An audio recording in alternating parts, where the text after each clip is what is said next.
Olá, sejam todos bem-vindos a mais esse nosso instante de estudo aqui no Grupo de Estudos Irmã Angélica. Estamos estudando o Livro dos Espíritos, no livro 2, Mundo Espírita ou dos Espíritos, capítulo 6 da Vida Espírita. E o tema de hoje fala sobre as escolhas das provas. O Livro dos Espíritos diz assim na sua pergunta número 258: quando na erraticidade, antes de começar nova existência corporal, tem o espírito consciência e previsão do que lhe sucederá no curso da vida terrena? E a resposta? Ele próprio escolhe o gênero das provas porque há de passar, e nisso consiste o seu livre-arbítrio. Logicamente que a participação do espírito na programação kármica acontece na medida em que o espírito vai evoluindo e vai tomando consciência também das suas necessidades. Nas escalas mais iniciais da evolução do reino nominal, o espírito depende do tutoriamento de alguns amigos um pouco mais avançados que auxiliam na definição da programação kármica, já que ele, por não ter consciência, por não ter ainda sabedoria suficiente, muitas vezes nem para poder avaliar o que fez de certo e o que fez de errado, não pode contribuir muito. Então, muitas vezes, principalmente no início da evolução, a reencarnação é compulsória e não é decisão do espírito, mas sim uma certa imposição, uma necessidade da evolução. E o grau e o ritmo das provas pelas quais ele passa também é definido com a ajuda de amigos mais evoluídos que conseguem avaliar melhor quais são as provas necessárias para ele. Então, quanto mais evoluído, quanto mais consciência ele vai ganhando, mais capacidade ele tem de contribuição na programação kármica. Aí então se aplica integralmente a resposta, Ele próprio escolhe o gênero das provas porque há de passar, e aí que consiste então o seu livre-arbítrio, porque ele define em que carga, com que frequência, quais os tipos das provas, porque são realmente aqueles tipos de provas que mais o auxiliarão no seu processo de desenvolvimento. Continuando, no item A da pergunta 258. Não é Deus, então, quem lhe impõe as tribulações da vida como castigo? E a resposta: nada ocorre sem a permissão de Deus, porquanto foi Deus quem estabeleceu todas as leis que regem o universo. E de agora perguntar, por que decretou ele esta lei e não aquela? Dando ao Espírito a liberdade de escolher, Deus lhe deixa a inteira responsabilidade de seus atos e das consequências que eles têm. Nada lhes torva o futuro. Abertos se lhes acham assim o caminho do bem como do mal. Se vier a sucumbir, restar-lhes-á a consolação de que nem tudo se lhe acabou e de que a bondade divina lhe concede a liberdade de recomeçar o que foi mal feito. Demais, cumpre se distingua o que é obra da vontade de Deus e o que é da vontade do homem. Se um perigo lhes ameaça, não fostes vós quem o criaste, mas sim Deus. Vosso, porém, foi o desejo de a ele vos expordes por haverdes visto nisso um meio de progredirdes. E Deus o permitiu. O que para a gente, na consciência de encarnado, parecem tribulações, parecem grandes problemas pelos quais a gente tem que passar, e que, como espírita, muitas vezes a gente se pergunta: você deveria estar maluco quando eu defini que eu iria passar por essas tribulações, Fala assim, eu não lembro de ter escolhido, porque às vezes parecem muito pesadas, parecem muito difíceis de serem transpostas, mas elas estão dentro de um planejamento maior, nos leva a exercitar certos tipos de virtudes que devemos desenvolver. Então é através das tribulações, das dificuldades pelas quais a gente passa, que a gente vai buscar conhecimento, que a gente vai buscar instrução, vai buscar orientação de outras pessoas, a gente ganha com relacionamentos e a gente ganha musculatura. Ninguém consegue músculo se não fizer exercício, se não carregar peso. Então, da mesma maneira, a evolução espiritual, a sabedoria, ela acontece na medida em que somos expostos a dificuldades. E essas dificuldades, então, têm por objetivo maior fazer com que a gente progrida na evolução espiritual. E não de nos fazer penalizar, não de nos machucar, não de nos castigar por qualquer problema que tenhamos feito no passado. O livre-arbítrio dá para a gente a capacidade de escolher entre um caminho e o outro caminho. O que nos move, e essa é uma definição bastante interessante, porque tem duas linhas de pensamento. Uma é que o homem foi criado imperfeito e imperfeito será até o fim da vida. E depende de Deus para colocá-lo no caminho da correção. E que Deus faz, então, é fazer com que esse caminho seja trilhado e o homem tenha que obedecer exatamente às leis divinas para não se machucar. A filosofia espírita diz diferente disso. Ela considera que nós somos imperfeitos enquanto criaturas em caminho de perfeição. Então, enquanto não soubermos, precisamos de orientação. Mas é através do livre-arbítrio, das escolhas que fazemos, então, que a gente vai aprendendo nesse caminho. A diferença entre esses dois conceitos é que não existe a maldade inata. O homem não é errado e imperfeito será para sempre. O homem vai se tornando cada vez mais perfeito na medida em que ele se esforça no caminho da perfeição. E como é esse caminho da perfeição? É o caminho das escolhas. Então, o que nos faz levar a escolher um caminho A ou um caminho B são impulsos que a gente tem no sentido de alcançar ou almejar um certo benefício.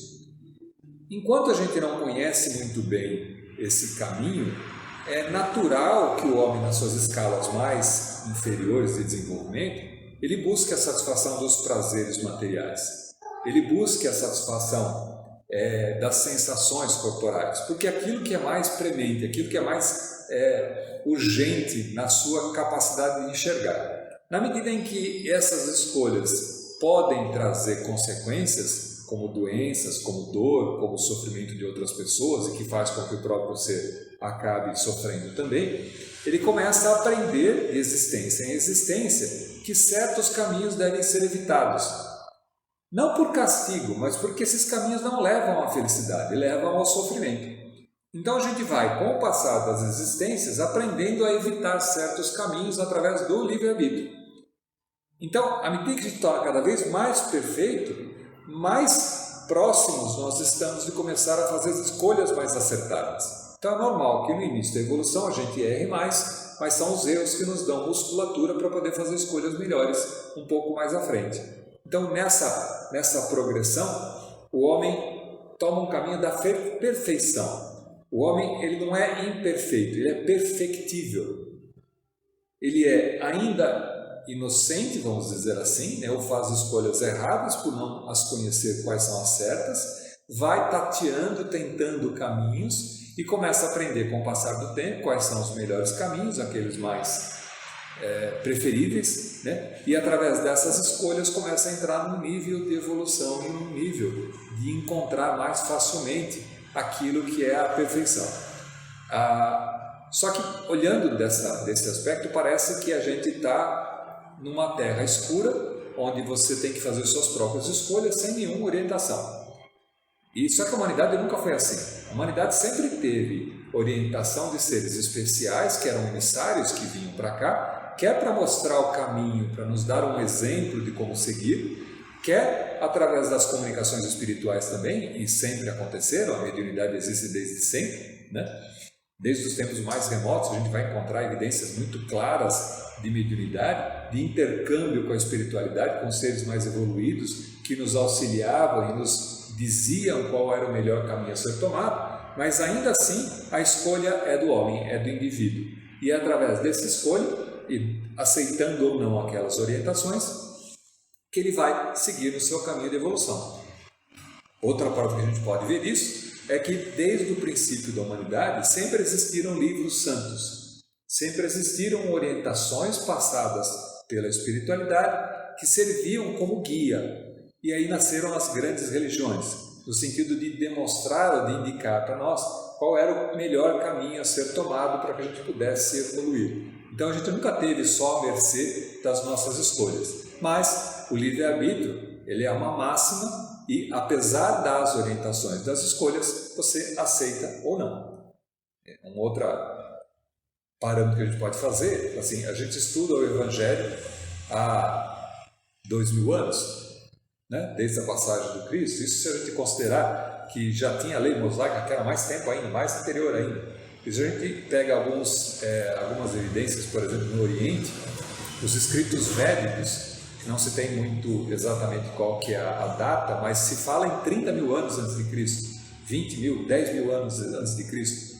Então, várias filosofias sempre trouxeram esses ensinamentos da espiritualidade no sentido de indicar para o homem o caminho para a sua evolução. Mas, aceitar ou não aceitar, e a prova que a gente não aceitou isso tão facilmente é o estado atual de evolução da Terra, nós somos muito teimosos, né? A gente continua insistindo e muitas vezes achar que é muito banal essa história de amar ao próximo como a si mesmo. Isso parece ser muito fraco, não é bem isso que eu gostaria, né? Teimosamente escolhemos caminhos diferentes e acabamos sofrendo as consequências desses caminhos. Quando a gente começa de tanto apanhar, descobrir que essas orientações são orientações seguras e que deveriam ser escolhidas. Então, através do livre-arbítrio, escolhemos então fazer o certo. Por quê? Não porque a gente quer ficar bonito na fita, porque a gente quer ganhar um par de asas, mas porque a gente quer se livrar do sofrimento.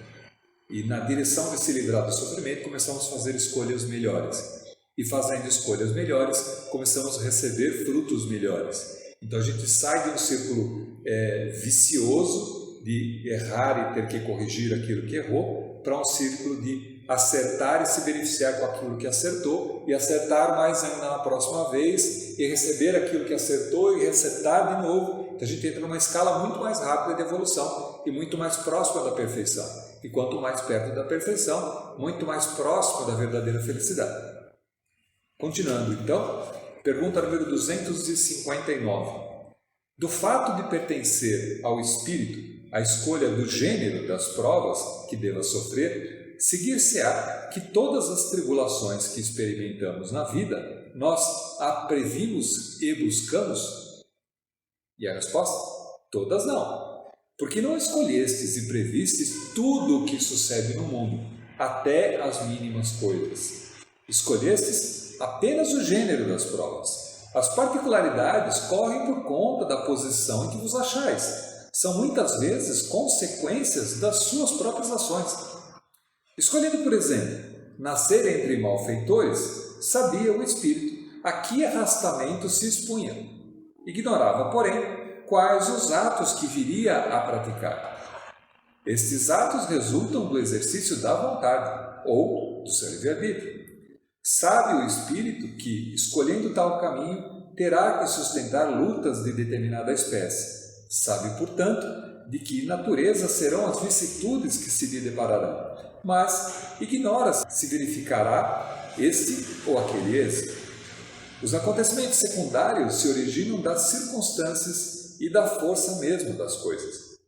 Previstos só são os fatos principais, os que influem no destino. Entendendo um pouquinho essa história, se a gente dissesse que tudo estava pré-definido, predestinado, e aí a gente teria o destino escrito, não faria muito sentido vir para cá e exercitar alguma coisa que já está escrito, sendo que nós teríamos que passar por todas as provas que já estão escritas. Então, isso aniquila a ideia do livre-arbítrio, porque independente da escolha que você fizer, aquilo está definido, está determinado, e você não consegue fugir das definições que já estão pré-estabelecidas. Então o livre-arbítrio morre, não tem sentido o livre-arbítrio, fazendo ou não fazendo, escolhendo ou não escolhendo, você vai passar pelas mesmas provações, então tantufas, né? Tanto faz uma coisa quanto outra.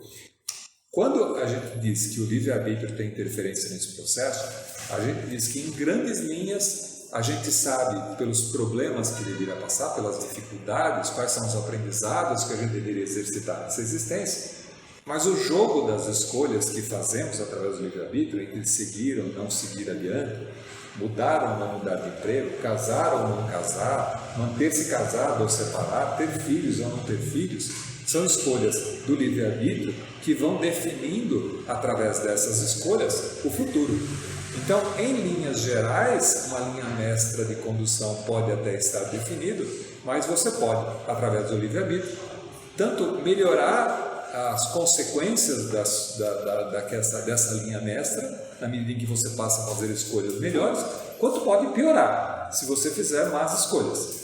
Se você, em vez de seguir aquelas orientações que estavam, de uma certa maneira, conhecidas antes da reencarnação, teimosamente escolher um caminho adverso, um caminho que mantém as mesmas linhas do que você cometeu no passado, te arrastando para consequências daqueles atos. Então você pode, exemplificando, muito bem intencionado na espiritualidade, escolher passar por um momento de provação material para valorizar eventualmente posses que você tenha tido e não tenha reagido bem, posso dizer assim, né? Ter usado mal as posses que você tinha, e nessa existência, por estar sem posses e por ter uma saudade muito grande dos prazeres e da riqueza, começar a roubar, para obter o mesmo nível de satisfação, o mesmo nível de posse material que você tinha antes e que agora, por estar desprovido, não tem. Então, as consequências do livre-arbítrio podem confirmar a sua evolução dentro do planejamento, como podem fazer com que você se atrase e acabe cometendo ou reincidindo nos mesmos problemas que você cometeu no passado. E o texto continua assim: se tomares uma estrada cheia de sulcos profundos, sabes que terás que andar cautelosamente, porque há muitas probabilidades de caíres.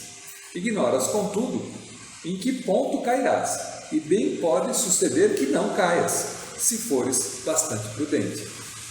Se, ao percorreres uma rua, uma telha te cair na cabeça, não creais que estava escrito, segundo vulgarmente se diz.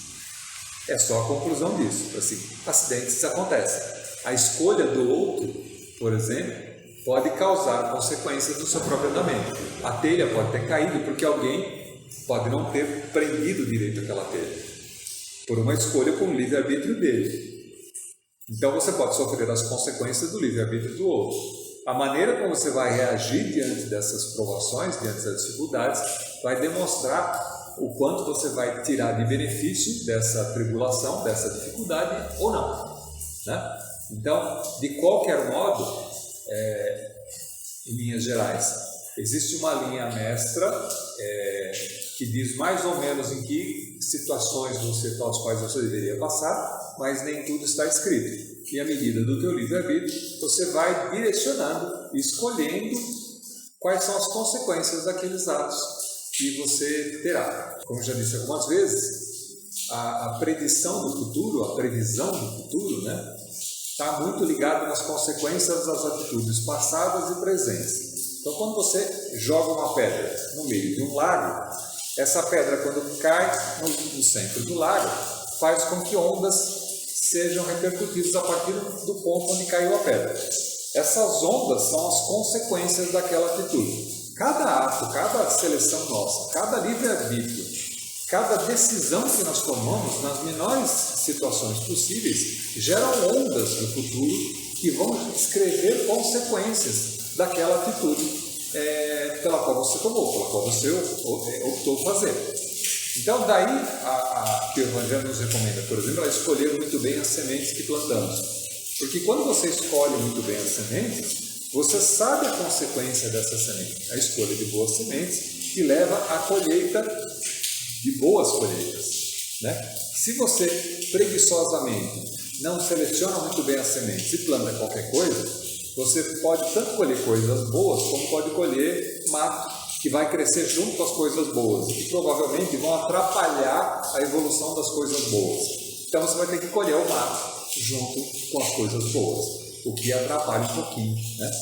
Por quê? Porque no passado, no momento de seleção, de escolha das sementes, você não foi criterioso o suficiente ou não foi cuidadoso o suficiente para que você fizesse as melhores escolhas. Pergunta número 260. Como pode o espírito desejar nascer entre gente de má vida? E a resposta? Forçoso é que seja posto no meio onde possa sofrer a prova que pediu. Pois bem, é necessário que haja analogia. Para lutar contra o instinto do roubo, preciso é que se haja em contato com gente dada à prática de roubar. Então, é simples, né?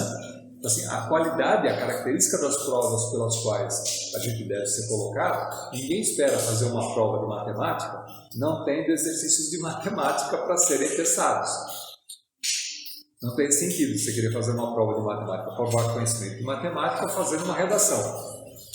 Né? Como não tem sentido testar conhecimentos de inglês fazendo uma prova de química.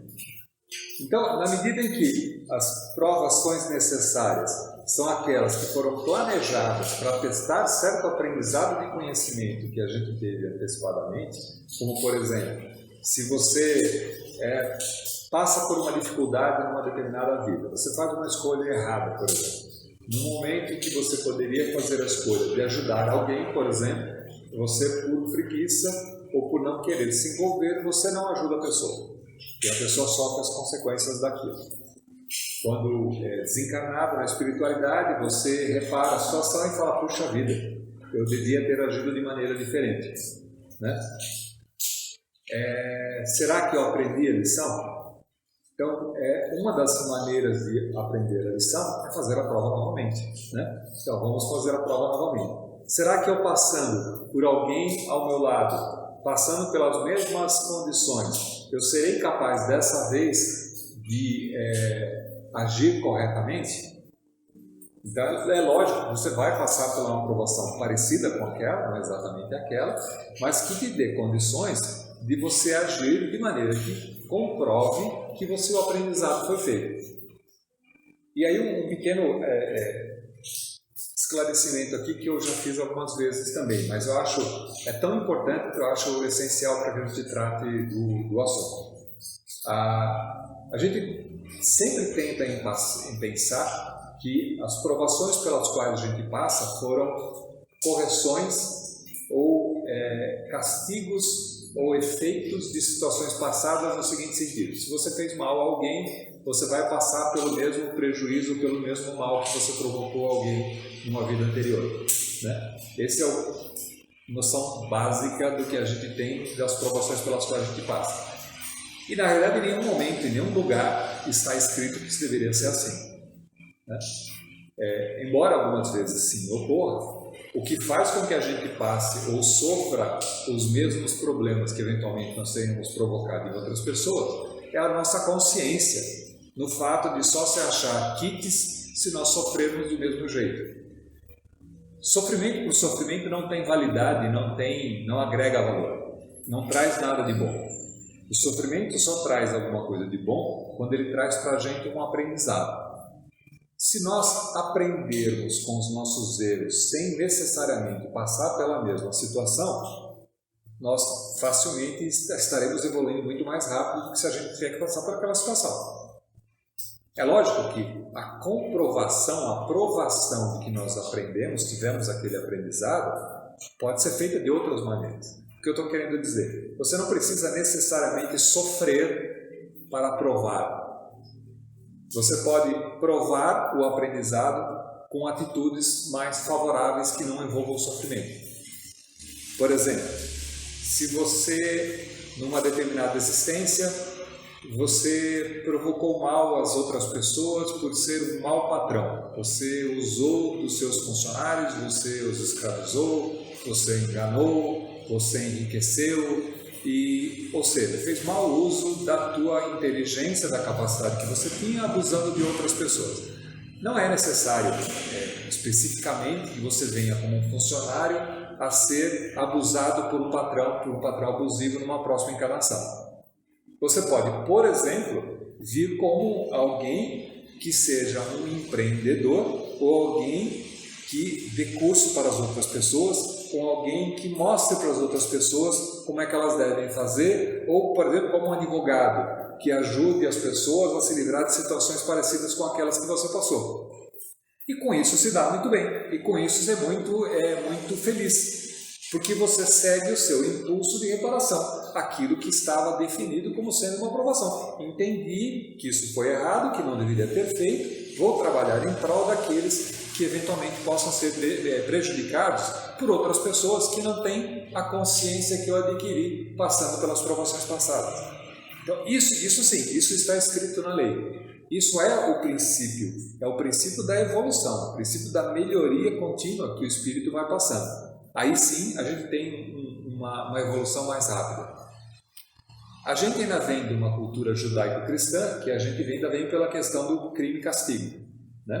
Então, se você cometer um crime, você precisa ser castigado para se ver quites. Então, quem nos obriga muitas vezes a passar por dificuldades é a nossa consciência. Porque nós estamos há tantas reencarnações, há tantas existências vivendo nessa filosofia, nesse clima, né, de crime e castigo, que a gente só se vê com a consciência tranquila se a gente passar pelas consequências iguais àquelas que nós provocamos em outras pessoas. Mas não é necessário. Necessariamente não é esse o caminho que precisa ser passado. Muitas vezes ele é ditado pelo livre-arbítrio. Como, voltando para o início do texto, nós contribuímos no planejamento da programação kármica. Então, muitas vezes nós ditamos que deveremos passar por consequências semelhantes àquelas que nós fizemos outras pessoas passarem. Quando a nossa orientação podia ser mais proveitosa, no sentido de evoluir mais rapidamente, trazendo maior benefício às pessoas que estão à nossa volta, e não necessariamente sofrendo. Porque sofrendo nós não melhoramos para nós e não melhoramos o nosso entorno. Se a gente, em vez de sofrer, passa a trabalhar para o entorno, nós podemos até ficar muito cansados, podemos até ficar muito pobres por não ganhar dinheiro ilicitamente, mas fatalmente estaremos muito mais felizes, que estaremos evoluindo muito mais rapidamente e contribuindo muito mais ao nosso entorno. Bom, esse capítulo vai um pouco à frente ainda, a gente retoma então na nossa próxima sessão com mais um pedaço desse tópico, escolha das provas, que faz parte do capítulo 6 da Vida Espírita, do livro 2, Mundo Espírita ou dos Espíritos, do estudo do Livro dos Espíritos. Até lá!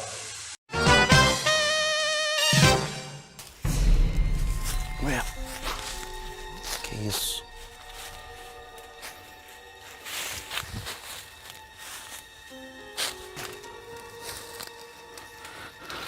Ai, gente, que lugar é esse? Socorro! Oi. What? Onde é que eu tô, gente? Opa! Cara, que bom que eu encontrei vocês, cara. Eu tô perdido aqui, eu não sei onde eu tô. Oi, gente! Cuidado, Desculpa, eu tô um pouco, eu sou a rainha do tombo, meu filho. Cuidado, deixa eu te Desculpa falar. aqui, eu tô louca aqui. Vocês estavam onde? Eu tava perdida esse tempo todo. Vai tentar Olá, morrer. amigos. Sejam bem-vindos. Mas que lugar é esse? Quem é você? Onde Como é que a gente veio tá, parar cara? aqui? Eu sei que são muitas perguntas, normal. Meu nome é Elias e pelas carinhas eu tô percebendo que vocês não sabem o que aconteceu, né? Ok, vamos lá.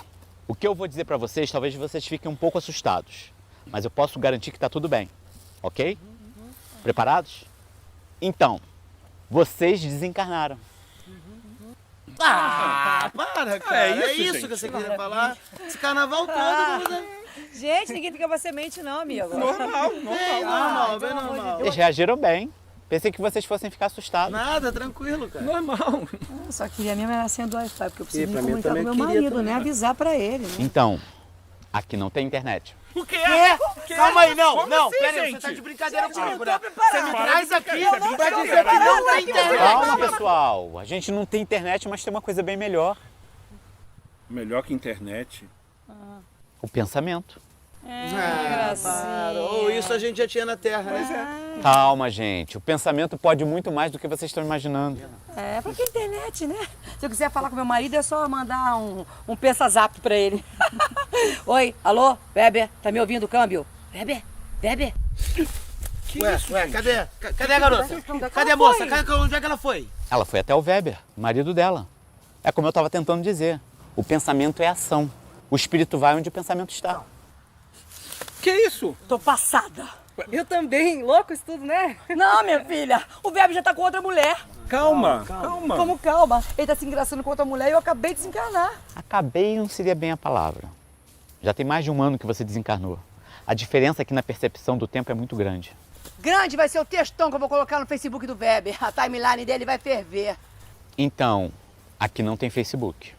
Não. Não é possível. Não, você tá brincando. Que isso, gente? Pode ser. Como é que vocês se relacionam aqui sem internet, sem Facebook? Calma, gente, calma. Ele deve ter alguma coisa melhor do que Facebook aqui, né? Não dizem por aí que o mundo é uma cópia mal feita do plano espiritual? Eles devem ter uma tecnologia de última geração para relacionamento interpessoal. Calma. É. Aqui a gente conversa. Tá. Aqui a gente não faz textão no Facebook. Se alguém nos ofende, a gente vai e resolve direto com a pessoa. Aqui temos o bom e velho bate-papo. Tipo o bate-papo da UOL. É, mas sem aquela pegação toda. Não tem internet, não tem Facebook. Legal esse plano espiritual, hein? Gente, é legal. É porque vocês estão sob influência da matéria. Mas quando vocês se familiarizarem com as coisas daqui, vocês vão ver o quanto é legal. Então tá, né? A gente acaba se acostumando. É o que tem pra hoje. Pois é. Bom, olha só, então vamos acabar com o papo, a gente tá com um pouco de fome. Onde é que a gente arruma pizza? Então, aqui não tem pizza. Ah, cara, vai se tratar, né? Mas que brincadeira, eu, hein? Vem cá, onde é que é a fila da reencarnação, hein? Eu quero voltar e dar na cara do Weber antes dele desencarnar, como é que eu faço?